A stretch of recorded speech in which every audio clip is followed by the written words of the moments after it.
Hello students, welcome to my Bengali study channel. Bengali study চ্যানেলের পক্ষ থেকে তোমাদের সকলকে স্বাগত।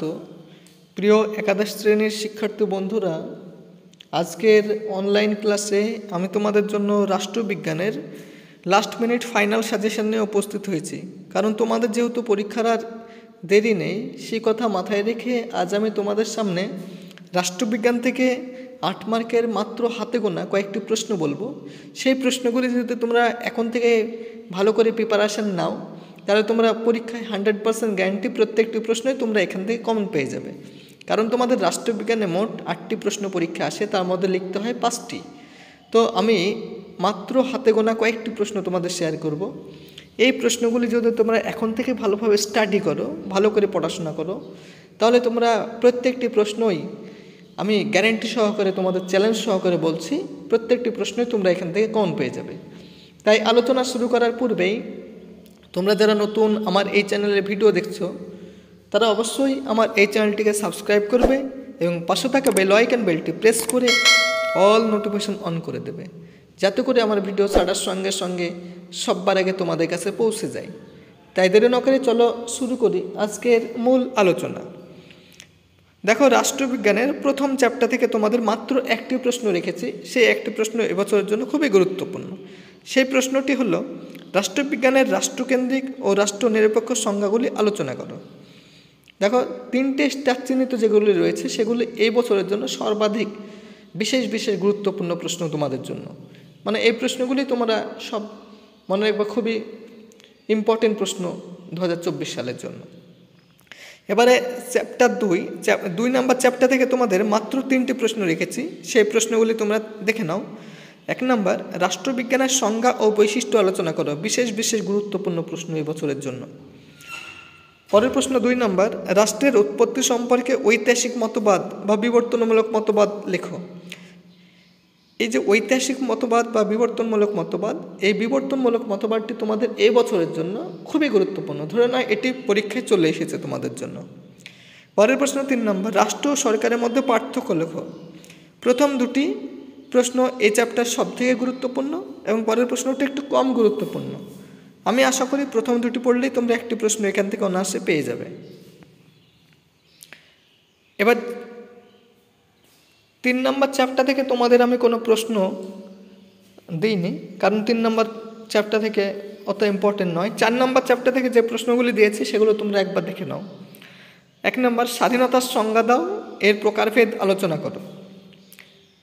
পরের প্রশ্ন 2 নম্বর, আইনের সংজ্ঞা, উৎস ও বৈশিষ্ট্য আলোচনা করো। দেখো, 2 নম্বর প্রশ্নটি 1 নম্বর প্রশ্নের থেকে অধিক গুরুত্বপূর্ণ প্রশ্ন। এটি খুবই গুরুত্বপূর্ণ প্রশ্ন, স্টার চিহ্নিত, 3টি স্টার চিহ্নিত প্রশ্ন, বিশেষ বিশেষ ইম্পর্টেন্ট প্রশ্ন এবছরের জন্য। পরের প্রশ্ন 3 নম্বর, গণতন্ত্র ও একনায়কতন্ত্রের মধ্যে পার্থক্য লেখো। এটিও তোমাদের জন্য খুবই গুরুত্বপূর্ণ প্রশ্ন। তাহলে এই অধ্যায় থেকে 2 নম্বর এবং 3 নম্বর প্রশ্নটি সব থেকে গুরুত্বপূর্ণ এবং 1 নম্বর প্রশ্নটি তার থেকে কম গুরুত্বপূর্ণ। তাহলে এই 3টি প্রশ্ন পড়লেই তোমরা একটি প্রশ্ন এখান থেকে অনায়াসে কমন পেয়ে যাবে। এবার চ্যাপ্টার 6, 5 নম্বর চ্যাপ্টার তোমাদের দেওয়া হয়নি। 6 নম্বর চ্যাপ্টার থেকে দেখো কোন কোন প্রশ্নগুলি তোমাদের জন্য রেখেছি। 1 নম্বর, লিখিত ও অলিখিত সংবিধানের সুবিধা অসুবিধাগুলি লেখো। এই প্রশ্নটি তোমাদের এবছরের জন্য খুবই গুরুত্বপূর্ণ প্রশ্ন। পরের প্রশ্ন 2 নম্বর, ভারতীয় সংবিধানের উল্লেখযোগ্য বৈশিষ্ট্যগুলি আলোচনা করো। এটিও তোমাদের জন্য বিশেষ বিশেষ গুরুত্বপূর্ণ প্রশ্ন। পরের প্রশ্ন 3 নম্বর, অপরিবর্তনীয় ও সুপরিবর্তনীয় সংবিধানের পার্থক্য নির্দেশ করো, বা দুষ্পরিবর্তনীয় ও সুপরিবর্তনীয়ভাবে আসতে পারে তোমাদের। পরের প্রশ্ন 4 নম্বর, গণতন্ত্র কাকে বলে, গণতন্ত্রের সুবিধা অসুবিধা ব্যাখ্যা করো। তাহলে 1 নম্বর, 2 নম্বর এবং 4 নম্বর প্রশ্নটি এই অধ্যায়ের জন্য সব থেকে তোমাদের গুরুত্বপূর্ণ প্রশ্ন।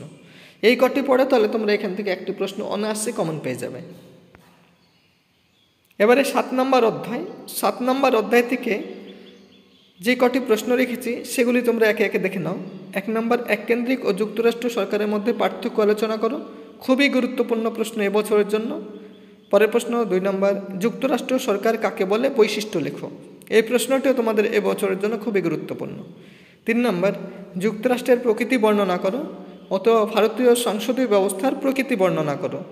তাহলে এই অধ্যায়ে তোমাদের 1 নম্বর এবং 2 নম্বর প্রশ্নটি 2024 সালের একাদশ শ্রেণীর পরীক্ষার্থীদের জন্য খুবই গুরুত্বপূর্ণ। এবার 8 নম্বর চ্যাপ্টার থেকে যে প্রশ্নগুলি রেখেছি সেগুলো তোমরা একে একে দেখে নাও। 1 নম্বর, রাষ্ট্র পরিচালনার নির্দেশমূলক নীতির গুরুত্ব তাৎপর্য আলোচনা করো। এই প্রশ্নটি ধরে নাও এই বছরের ফাইনাল পরীক্ষার জন্য সবচেয়ে গুরুত্বপূর্ণ। 2 নম্বর, ভারতীয় সংবিধানের স্বীকৃত স্বাধীনতার অধিকারটি সংক্ষেপে লেখো। এই প্রশ্নটি এবছরের জন্য খুবই গুরুত্বপূর্ণ। এই 1 নম্বর এবং 2 নম্বর এই দুটি প্রশ্ন যদি তোমরা এই অধ্যায় থেকে পড়ো, আমি 100% চ্যালেঞ্জ সহকারে তোমাদের বলছি তোমরা একটি প্রশ্ন এখান থেকে অনায়াসে কমন পেয়ে যাবে। এবং 3 নম্বর যে প্রশ্নটি তোমরা একটু পাশে দেখে যাবে সেটি হলো মৌলিক অধিকার ও নির্দেশমূলক নীতির মধ্যে পার্থক্য লেখো। এই প্রশ্নটি তোমরা একটু দেখে যাবে। তাহলে আমি তোমাদের রাষ্ট্রবিজ্ঞান থেকে মাত্র হাতে গোনা কয়েকটি প্রশ্ন শেয়ার করলাম। এই প্রশ্নগুলি তোমরা এখন থেকে ভালোভাবে স্টাডি নাও এবং যদি কেউ পড়ে না থাকো তাহলে ভালো করে পড়ো, দেখবে তোমরা প্রত্যেকটি প্রশ্ন অনায়াসে কমন পেয়ে যাবে। তাই এইরকম নিত্য নতুন ভিডিও পেতে তোমরা অবশ্যই আমার এই চ্যানেলটিকে সাবস্ক্রাইব করবে, লাইক করবে, কমেন্ট করবে এবং চ্যানেলটি বন্ধু বান্ধবদের মধ্যে অধিক পরিমাণে শেয়ার করো।